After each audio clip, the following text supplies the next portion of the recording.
Thanksgiving o fêti o ɲɛnamayali o de bɛ senna l'Amérique yan nɔ k'aw foni o hɛrɛ ye ka aw bisimila an ka Malikura kɛnɛ kan bi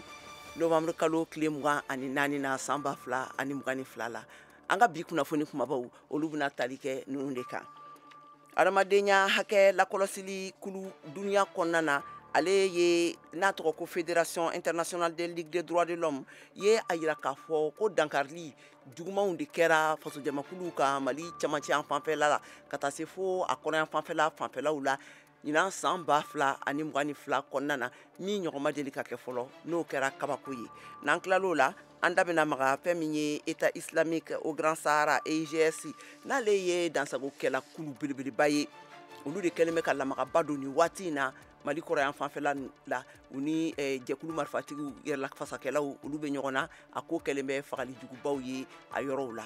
A mana ban o la an bɛna an da don fana Ghana président ale ye welekan dɔ bila ka kɛɲɛ ni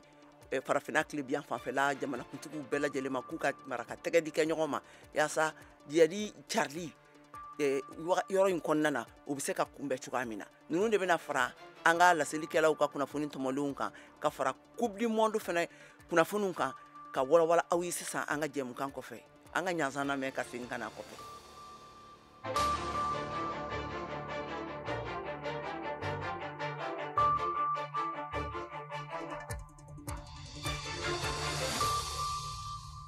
Halisa ka foli ni tanu lase an lamɛnbagaw bɛɛ lajɛlen ma minnu bɛ kan ka an lamɛn l'Amérique gun kan yan nɔ k'a f'u ma k'u happy Thanksgiving ka tɛmɛ n'an ka kunnafoniw ye. Ayiwa bi an bɛna kuma halisa fo ka taa fɔ ko coupe du monde bɛ ban wagati min na n'o ye duniya kɔnɔ ntolantanbaw ye ani an ka laselikɛla dɔ an b'olu ta kɛnɛ kan nɛgɛ kan directement na u bɛna ka na kunnafoni laban minnu n'a bɔra heure 24 tɛmɛnen ninnu kɔnɔna na o kan o hukumu kɔnɔna na Mohamed Daɲogo bɛ yan nɔ. Mohamed ni tulo b'an na kuma b'i bolo. Ani ɲɔgɔn a y'a fɔ cogo min na diɲɛ tɔnba balontan bɛ senna ni waati na n'o ye coupe du monde ale baaraw kɔni olu bɛ senna bi kɔni farafinna ale kulu min bɛ yen n'o ye Cameroun ye ale kɔni sen donna ka dɔn baara la ale cira Suisse jamana fɛ 1-0 i ka dɔn maa min yɛrɛ ye Suisse jamana o bi don o tɛ maa wɛrɛ ye o de ye Ryan Bolo ye ni mɔgɔw y'a jateminɛ a bi donnen kɔ Ryan Bolo a ma se ka nisɔndiya kosɛbɛ sabula an b'a dɔn k'a fɔ ale yɛrɛ Cameroun ka don nka bi bi na a kɛra Suisse ye a bɛ ka ballon ta Suisse jamana o tɔgɔ la o tɛmɛnen kɔ Cameroun jamana ka nin cili o bɛ kɛ farafinna kulu sen donnen baara la farafinna kulu ciko fɔlɔ o bɛ kɛ nin ye sabula i ka dɔn bon Sénégal tun cira fana ka tɛmɛ o la i b'a dɔn Uruguay ani Corée du Sud olu fana cira ɲɔgɔn na olu ta kɔni kɛra 0-0 an bɛ wagati min na ko sisan mun ye Portugal ye ale ni Ghana olu de bɛ ɲɔgɔn na u talen n'u sɛgɛnnafiɲɛbɔ la 0-0 nka a dolan kɔni ale a gannen don kosɛbɛ bi dolantan laban o bɛ kɛ i ka dɔn Brésil ani Serbie olu de bɛ ɲɔgɔn sɔrɔ nɛgɛ kaɲa 19 wagati an b'a dɔn k'a fɔ Brésil kɔni diɲɛ kɔnɔ dolantan na ale dogolen tɛ maa la sabula an bɛ kɛnɛ min yɛrɛ kan n'o ye coupe du monde ye olu y'o ta ko siɲɛ 5 wa ɲinan ale kɔni a ka tɔn a falen don kosɛbɛ dolantanaw la minnu kɔni i ka dɔn u b'u ka niveau la an bɛ se ka fɔ cogo min na n'o ye Neymar ye fo ka taa bila a tɔw la o kɔni Brésil bi bi na dolantanabaw kɔni bɛ ka jateminɛ k'a fɔ mun ye favori ye kulu min don a kɔni a bɛ se ka taa kɔ da fo kulubaw la mun ye coupe yɛrɛ ye ka se k'o ta ɲina dolantala dɔnbagaw kɔni olu kɔni fɛla ye ɲina Mohamed Daɲoko kumakan don ka bɔ Daɲoko ka bɔ Bamakɔ VOA tɔgɔ la.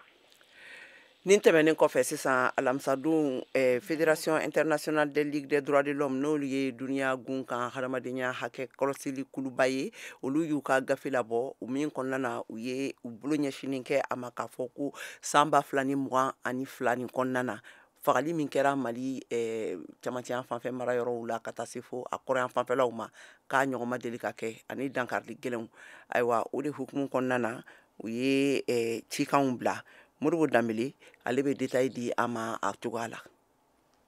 Mali sarasiw y'u ka larawuli cɛsirili fanga bonyana san 2022 daminɛ la Mali jamana camancɛ la u ka ni segili ni fanga ye a kɛra sababu ye ka nin juguya wale minnu kun bɛ kɛ nagakɔrɔ yɔrɔw la ko juguya ani ko ka adamadenya hakɛw o dankarili ko ka o fanga bonya ka ɲɛsin faso jama ma ni laseli kɛra u ka kulu mun sigilen don adamadenya hakɛw lakɔlɔsili kan n'u b'a wele ko FIDH ale ka sɛbɛn fura bɔli la a ko Mali jamana camancɛ yan fan na ko dankarila minnu na ani minnu ye dankari kɛbagaw ye u bɛ balola ɲɔgɔn fɛ ye. FIDH ye kɔlɔsili kɛ ko dankarili fanga bɛ kan ka bonya kosɛbɛ Mali saridasolakaw ma an'u ka baarakɛɲɔgɔn. FIDH ka kuma la k'u ye dankarili yɔrɔ dɔ sigi Pergue ni ale bɛ Segu mara la. Nga Mali fanga mɔgɔw y'a yira k'a fɔ ko nin kuma tɛ tiɲɛ ye. Baɲumankɛtɔn in a y'a fɔ fɛnɛ k'a fɔ ko cɛnimusoya dankarili k'o fɛnɛ fanga bonyana ko bin kɛra musow kan. U ka wulikajɔ mun kɛra Mura marisi kalo laban na. Sɛbɛnfura y'a yira k'a fɔ ko a tɛ se ka dɔn cɛnimusoya binkɛli hakɛ mun kɛra ko a da tɛ se ka dɔn. A ye a yira k'a fɔ ko lakanabaliya kɔni o fanga bɛ kan ka bonya k'a sababuya kɛ jamana yɛrɛ ale tɛ nin yɔrɔ ninnu na ani maramafɛnmisɛnninw olu carili ye. FIDH ale ka mɔgɔ minnu bɛ nin yɔrɔ la u ye sɛgɛsɛgɛli minnu sɔrɔ u ye jihadi mɔgɔ ninnu jalaki ani kɛnyɛrɛye marifatigiw ani Mali saridasolakaw ani u baarakɛɲɔgɔn dɔw k'u ye dantɛmɛwale dɔw kɛ Mali jamana camancɛ yanfan na. FIDH a ko nin wagati na ko ɲangilibaliya o de fanga ka bon kosɛbɛ ko sɛgɛsɛgɛli caman daminɛna ko nka sɛgɛsɛgɛli ninnu tɛ sela adamadenya hakɛw olu ma. Nin laseli kɛra Dirisa Tarawele fɛ ni o y'u ka secrétaire général ye. A y'a yira k'a fɔ ko i b'a ye k'a fɔ ka wulikajɔ politiki sira fanfɛla la o fanga man bon ko ani ka se nin yɔrɔ ninnu fɛnɛ na gɛlɛyaba b'o la mun ye sɔrɔko ye ani dankɛra mɔgɔ minnu ka hakɛ la olu lakanalen tɛ. An ye wele bila Mali jamana fangaw fɛnɛ ma yaasa an fɛnɛ ka se k'u hakilila sɔrɔ ka jaabili di nin kuma ninnu na nka u m'an ka ɲininkali jaabi.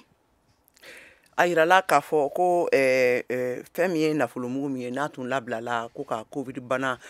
baaraw kɛ n'a ye a kunbɛli siraw ani sira camanw kɛ n'a ye n'a nafolokun barika ka bon kosɛbɛ ko o yuruguyurugura a baara ma kɛ n'a a ye a kɛ a ɲa ma. Donc a yirala k'a fɔ ko faamaw ye wulikajɔw kɛ mɔgɔ minnu n'u kun sɔmi kɛlen b'u la a koɲa kan u ye wele bila u ma k'u minɛ. O kɛra commune sabanan Bamakɔ commune sabanan Kiri so fɛ.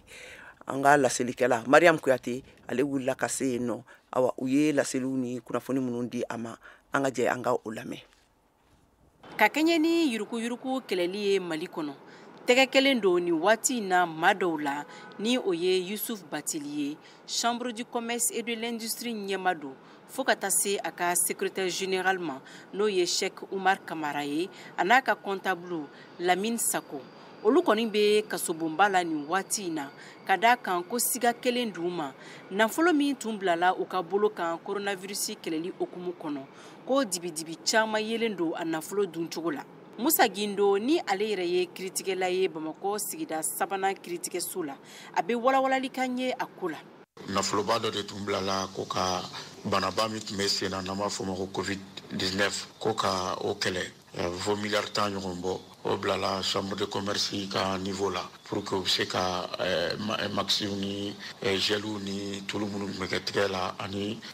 finikolon min tun bɛ bila nun na n'an b'a fɔ o ma ko masque olu sanu fɛn bɛɛ o de nana ni nin ye sɛgɛsɛgɛli kɛra an ka cɛsiriso dɔ fɛ n'an b'o wele ko verificateur o de ye sɛgɛsɛgɛli kɛ k'a jira k'a fɔ ko caman bɛ yen nɔ ni o faamuyalen tɛ dibidibi caman bɛ nafolo dunni cogoya la o bɛ na ni rapport bɔra mɔgɔ kan n'a sera procureur bɛ wuli ka o tigi ma gɛn o de kama Yusufu Bacili ani a ka secrétaire général ani a ka comptable n'olu bɛɛ minɛna ka mandat d'u kan n'olu bɛ fanga ka bolo kan ni wagati la olu de nɔ minɛnen don o kɔrɔ tɛ k'a fɔ k'u nɔ b'a la enquête de bɛ n'o yira an na o de kama procédure de don bon maintenant an b'a fɔ o de ma ko présomption d'innocence parce que ni enquête daminɛna ka ban juge d'instruction kelen de b'a ka enquête kɛ san 3 de b'ale bolo k'a ka enquête kɛ ni y'o san 3 dafara n'a ma tila a b'a ordonnance ta ka san 3 wɛrɛ ɲini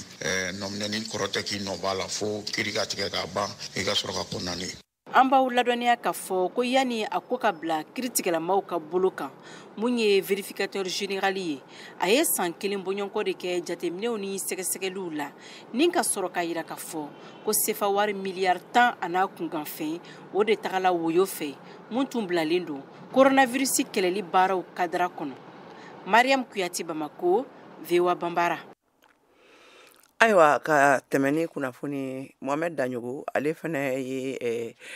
Mamadu Kuyate ye barokɛnɛ sigi kɛ ka kɛɲɛ ni fɛn min ye syndicats ani lakɔlidenw olu bɛɛ ka wulikajɔw n'u ka baarabilancariw n'a cayalen bɛ jamana kɔnɔ nin waati in na. Awa mun de bɛ kɛlen bɛ k'o waleya mun y'a sababuya yala ɲɛ jumɛn bɛ se ka sɔrɔ a la u ka kumakanw bɔra o de kan. Mamadu Kuyate ale ye kunnafoni sɛnsɛnla ye ka bɔ Bamakɔ an k'u ka masala lamɛn.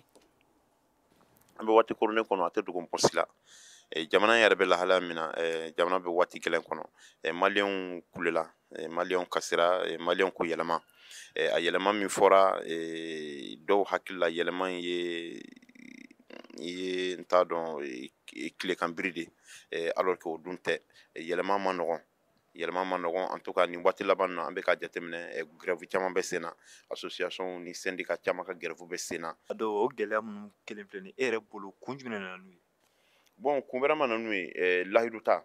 ni lahidu taara jamana kɔnɔdenw ye ka lahidu ta bun adamadenw ye ni lahidu ma timɛ o de bɛna nin fɛn sugu ye donc o de kɛra gɛlɛya embrasilen ye baw grève ninnu i n'a fɔ i bɔra k'a fɔ cogo min ka taa ekɔliden kunda fo ka taa dɔn magistrat kunda fo ka taa dɔn ekɔli karamɔgɔ kunda en tout cas grève dɔw bɛ yen a kumaw fɔra a papiyew donna dɔw sonsorola fɔlɔ a grève dɔ wɛrɛ ma nana ye ni lahidu ta organisation ye ka lahidu ta syndicat ye ka lahidu ta bun adamadenw ye a lahidu n'a ma tɛmɛ toujours a bɛ na nin gɛlɛya sugu de lahidu tɛmɛbaliya an ka ɲɛmɔgɔw fɛ binko tɛ depuis lawale depuis fɔlɔ lahidu caman bɛ yen a talen don k'a bɛna waleya a lahidu ma waleya donc lahidu waleyabaliya o de bɛna ni gɛlɛya sugu ye o de bɛna ni grève banbali ye o de bɛna ni nin sorti banbali ye o de bɛna ni fugufugu banbali ye e yɛrɛ bolo sisan ɲɛmaw cɛmancɛ fanga ɲɛmaw u kan ka mun de kɛ ka se ka jisuma kɛ nin ko in bɛɛ fura ye siga foyi damu ye o kuma fɔra a mɛnna an ka sigi an k'a fɔ n'an y'a fɔ a sigi fɔ kɔnɔ fɛn caman bɛ sɔrɔ a la bon fɛn caman bɛ yen fɛnɛ o fɛnɛ bɛ fɔ dɔ bɛ ɲa la dɔ bɛ ɲa cɛlakaw la peut-être que sigi ka fɔ n'a kɛra a ye ɲɔgɔn lajɛ ɲɛ ɲɛ dɔw bɛ yen an na se ka fɔ ɲɔgɔn ye min bɛ ɲɛ o bɛ kɛ min tɛ ɲɛ o fɛnɛ bɛ se ka kɛ donc en tout cas ni sigi ka fɔ kɔni tɛ fɛn o fɛn na a tɛ ɲɛ tubabuw b'a fɔ ma ko communication ni communication tɛ ɲɛnama fɛn o fɛn na o fɛnɛ tɛ ɲɛ donc ɲɛmɔgɔw k'a dɔn k'a fɔ ko lahidu de don minnu taara olu tile tɛ u taara mɛnna donc wajibi don o fɛnɛ waleyali o fɛnɛ wajibi ye donc minnu fɛnɛ bɛ ka hakɛw ɲini hakɛ fɛnɛ ɲinini ye wajibi ye o fɛnɛ ka sɔn sigi ka fɔ ka kɛ bɛn ka kɛ fɛn dɔw la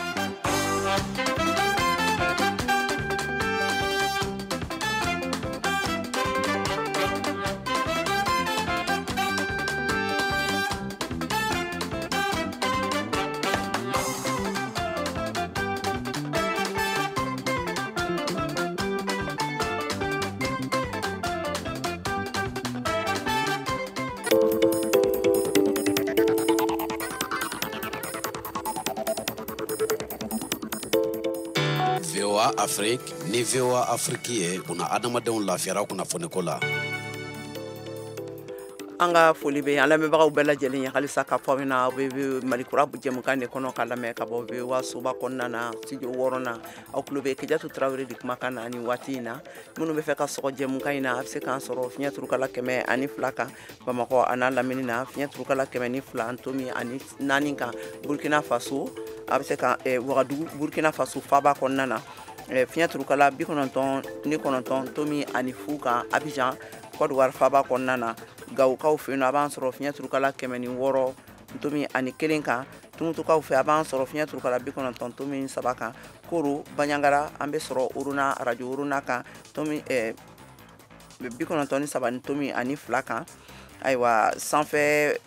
bɔlɔlɔ lajɛlaw n'aw bɛ fɛ k'an ye a b'an sɔrɔ an ka bɔlɔlɔ siraba kan n'o ye www.voabambara.com walima a b'an sɔrɔ an ka Instagram YouTube ani Facebook page kan live la ka tɛmɛ n'an ka kunnafoni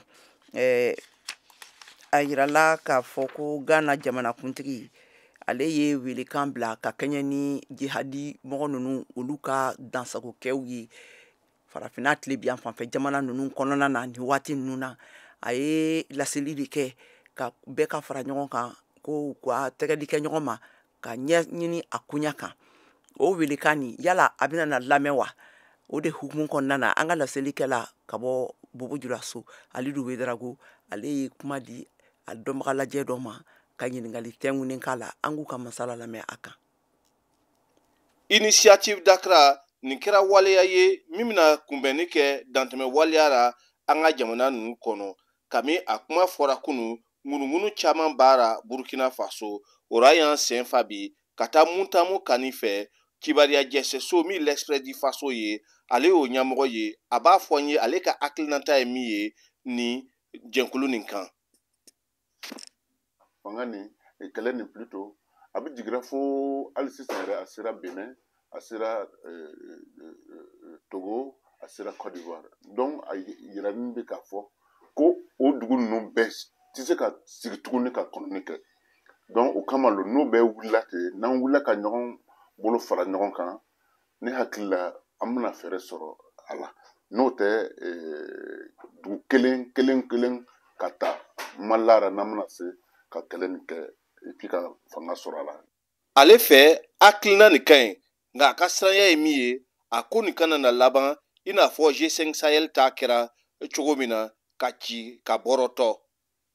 Ni i bɛ fɛ ka i yɛrɛ dɛmɛ, ni i bɛ fɛ ka ko kɛ, ni i tɛ sɔn k'i yɛrɛ ka moyen bɔ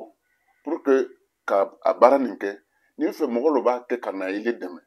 mais n'a tigi ma wari d'i ma i tɛna se. Donc a kɛlen bɛ komi o ɲɔgɔn dɔ kɛra G5 Sahel nin ma a bilara sira mais a kɔni ma se ma ka baara kɛ.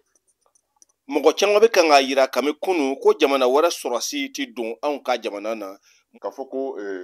sɔrɔsi wɛrɛ dɔ bɛna na an fɛ Burkina. Non mais ni tɛ se fɛn min na ni mɔgɔ ko b'i dɛmɛ et puis mɔgɔ minnu tɛ bɔ yɔrɔ jan yɛrɛ tɛ bɔ yɔrɔ wɛrɛ. N'i y'a ta Burkina ni Côte d'Ivoire, Burkina ni Mali, Burkina ni Niger ou bien Benin, Togo, an bɛɛ ye kelen ye. Hali Togo kanw bɛ an fɛ yan, an fana ka mɔgɔw b'o fɛ yan. Donc n'an ka sɔrɔsi bɛ fɛ ka baara kɛ ɲɔgɔn fɛ ka fɛn kelen kɛlɛ, ne hakili la o ye fɛn ɲɛnama ye. Bobo Julaso kanw olu fana b'o ka faamu t'a fɔ nin ko nin kan. Mais an bɛ bana dugu ninnu na, dugu min b'an bila ɲɔgɔn na ka kɛ sababu ye olu fana kana fara o kan ka na an fara olu kan k'an kɛlɛ ka kɛ kun o bɛ nana an dɛmɛ ka sɔrɔ o bɛ nana an faga yɔrɔ nin. Donc an ma jɛn n'ale ye. Ko bɛ bɛn de, n'a bɛnna y'a mɛn baro fila ye. Mais est-ce que mɔgɔ min bɛna na ka bɔ jamana wɛrɛ nin, est-ce que o b'an ka théorie sɔrɔ wa? Mais n'o ka ɲi ka n'an dɛmɛ kɔnɔgoya la y a pas de problème,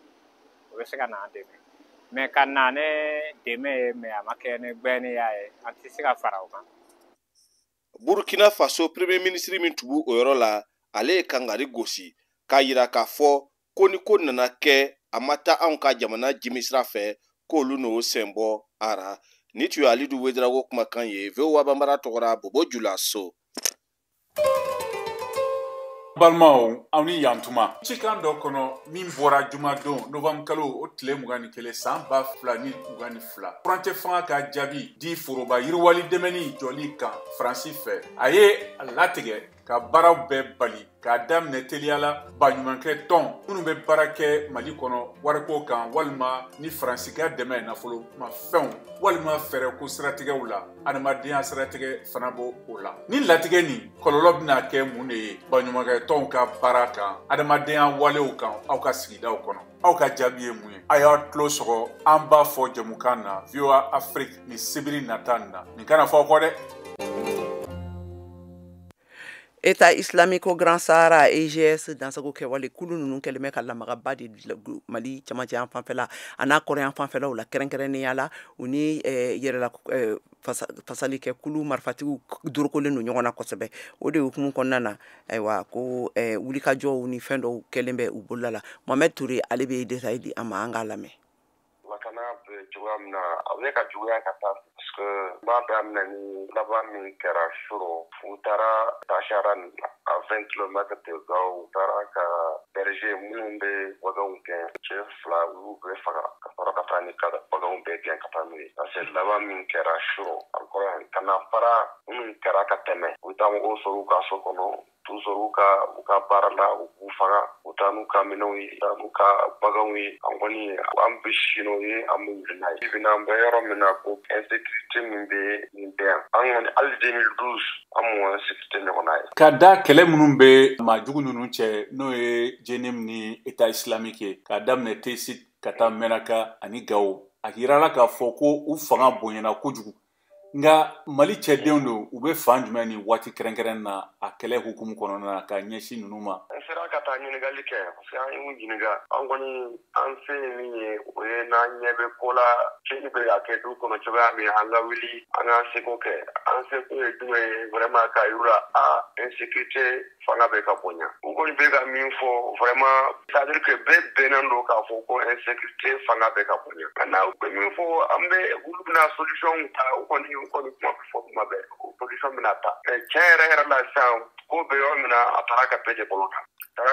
bolo da an bɛ yɔrɔ min na ko bi parce que bɛɛ bolo bi disi la c'est-à-dire que u bɛ se k'i attaquer tuma bɛɛ se ka na tiɲɛni don i kun tuma bɛɛ k'a fɔ ko i bɛ duguba kɔnɔ ou bien i bɛ village la yɔrɔ bɛɛ ka kan bi na sécurité la an kɔni bɛ min ɲini an bɛ k'an bolo fara ɲɔgɔn kan ka an ka hakiliw jagabɔ k'a lajɛ ni fɛn min bɛ se ka kɛ tuguni ka fara faamaw ta kan sɔrɔdasiw ta kan pour que ka se ka tɔgɔ wɛrɛ di ou bien ka se ka espoir wɛrɛ di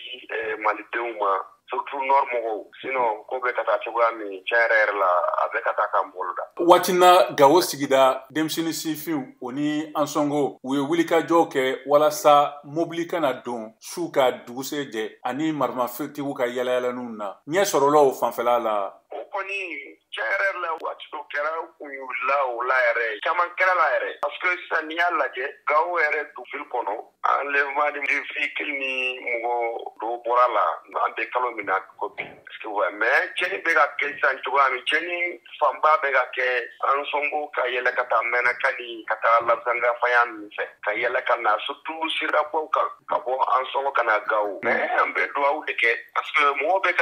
se ka fara ɲɔgɔn kan tuguni ka se ka hakilina wɛrɛw bɔ vraiment ka se ka sɔrɔdasiw dɛmɛ sinon a bɛ niveau min na ni solution ma sɔrɔ a la tiɲɛ yɛrɛ la a bɛ ka mɔgɔw kamana kan. Chaka Traoré ani a ka cɛdenw bɛ coupe du monde kunnafoniw di a ma an k'u lamɛn.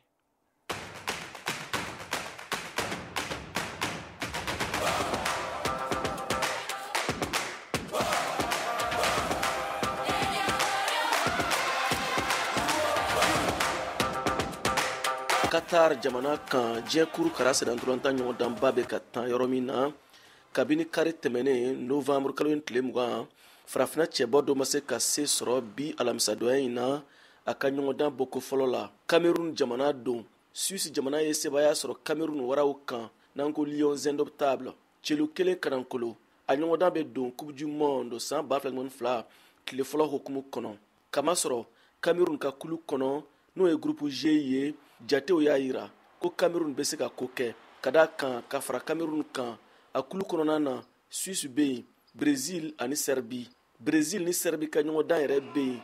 bi su daminɛ na o kɔrɔ cogoyaw gɛlɛyara Cameroun bolo fɔlɔ ka kuma Suisse ni Cameroun ka bi ɲɔgɔndan kan sanga 45 fɔlɔ la se tun bɛ Cameroun de bolo nka a ma se ka Suisse celu lamaga bagabagali caman kɔfɛ n'i y'i jugu diɲɛ i jugu t'i diɲɛ o de kɛra sɛgɛnnafiɲɛbɔ bannen Suisse ye Cameroun celu lamaga a labanna yɛrɛ Suisse tun bɛna celu filanan don Cameroun na jalatigɛba ye farankan min di sanga 6 k'o ma yɛlɛmɛ ɲɔgɔndan bɛna kuncɛ o cogo la an ka taa Senegal Cameroun ka caman bɛ yen Nama Jara VOA lasigiden y'a dɔw ka hakilinan ta hali n'a y'a sɔrɔ u caman fari fagara o jigi ma tigɛ. Cameroun jamanadenw bɛ ɲɔgɔn sɔrɔ Liberté de kin kɔnɔ Senegal faba la ka na Cameroun ni Suisse tolantan in lajɛ mɔgɔ si ma baara kɛ tolantan in kosɔn tolantan in tilancɛ fɔlɔ la u tun kulela yan bari u tun hakili la sebaya bɛna sɔrɔ nka tilancɛ filanan na Suissekaw y'u ka celu kelen in dɔn sanga 47 kɔnɔ wa a banna o de la o la u bɛɛ fari fagara u kan o ye diyagoya ye ka da kan sebaya ma sɔn Madame Flora Monique Ebenza ye Cameroun jamanadenw ka jɛkulu ɲɛma ye Dakar mayo binkɛnɛlaman ba kanna ni waati na un laxisme à la deuxième mi-temps parce que la faratira tilancɛ filanan na bari tilancɛ fɔlɔ y'a jira na k'u bɛ se tolantan na ne hakili la an ye danaya min sɔrɔ u kan tilancɛ fɔlɔ la u ma se k'o laban tilancɛ filanan na o la fili kɛra tilancɛ filanan in kɔnɔ n'o y'a to Cameroun ma se ka sebaya sɔrɔ a ka tolantan fɔlɔ la nka an jigi b'a kan u bɛ se ka sebaya sɔrɔ tolantan fila minnu tora wa ka sebaya di farafina tolantannaw bɛɛ ma. Bonne chance à toutes les équipes africaines. Mohamed Tolo jigi b'a kan tolantan minnu tora u bɛna sebaya sɔrɔ nin ye tolantan fɔlɔ dɔrɔn de ye nka ni ala sɔnna ma tolantan filanan na an ni Serbie cɛ an bɛ se ka sebaya sɔrɔ an ye kanankolon kɛ ni Brésil ye komi tolantan na fɛn bɛɛ bɛ se ka y'a kɔnɔ. Patrick Is fana y'o hakilina kelen in de fɔ an ye min ye tan an ye danaya sɔrɔ tolantan minnu bɛna kɛ an jigi b'a kan dege karamɔgɔ bɛ tolantanna 11 ɲuman sugandi tolantan fila minnu tora o la an jigi b'a kan tolantan nata an bɛ sebaya sɔrɔ.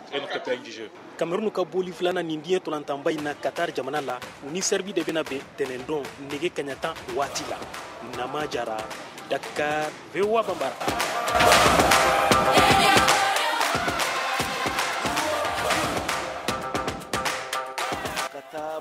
Faso Burkina Faso kaw fe an be Alidu Wedrago sɔrɔ ye VOA lasigiden Alidu ka fɔ la bobokaw tɛ ka girin Coupe du Monde Qatar b'a fɛ ŋɔni fila filɛli nɔfɛ jabaraniw kan i n'a fɔ san tɔw la u b'a kɛ cogoya min na yala lakanako gɛlɛya min bɛ Burkina Faso jamana kan o don wa fɔlɔfɔlɔ tile ma Coupe du Monde o tun ye koba ye Burkina Faso kɔnɔ n'a bɛ gɛrɛla ten a ɲagaɲaga ka bon baaradaw ra gɛrɛw na télévision bi yɔrɔ bɛɛ jama faralen don ɲɔgɔn kan ka to ka balontan filɛ nka ɲinata ni ɲɔgɔn ma ye ka ye Bobo Julaso Coupe du Monde kɛra a fɔ i n'a fɔ foyi yɛrɛ tɛ yen Molo y'a kɛ bobokanw y'o sɛnbɔ Coupe du Monde ko ra ni san 2022 ra an ye mɔgɔ damani sɔrɔ gɛrɛndaw la Coupe du Monde man déjoué parce que championnat ou soit championnat dɔ kana sɔrɔ Coupe du Monde an tun ma deli ale ra de mera championnat au ban joueur me repose préparation ɲanama kɛ et puis abonnement fana fait comme on appelle de réception qu'on na ɲagamu mɔgɔ b'o la mɔgɔ découragé no an tun b'a filɛ kana lo ka kana dɛsɛra o ta san ko New World la san ou bana ka fɛn kana nan ko déco monde attends le tune faire ballon filé bon ça fait que je n'ai pas le ballon quoi ballon ka dio ba mendier bon mendier en tant que tel quoi moi kanu ɲanama quoi do eti ballon tan filɛ non eti ballon tan filɛ ni tu ali du Wedrago kuma kan ye be wa bambara tɔgɔra Bobo Julaso an bɛ waati min na i ko sisan groupe H kɔnɔ farafina cɛbɔ Ghana ni Portugal ka ɲɔgɔndan bɛ sen na VOA Bambara tɔgɔ la Nama Jara Dakar Senegal Alidu Wedrago Bobo Julaso Burkina Faso ani Siaka Traoré a kan bɛ sini juma novembre kalo tile 25 san ba an balimaw an bɛ foli kɛ aw bɛɛ lajɛlen ye k'a fɔ aw ye halisa aw bɔn happy Thanksgiving ni jɛmukan in labɛnna Cheikh Thiro ani Serimu Keyita fɛ a laseriw kɛra aw ye ne Keyatu Traoré fɛ a kan bɛn waati wɛrɛ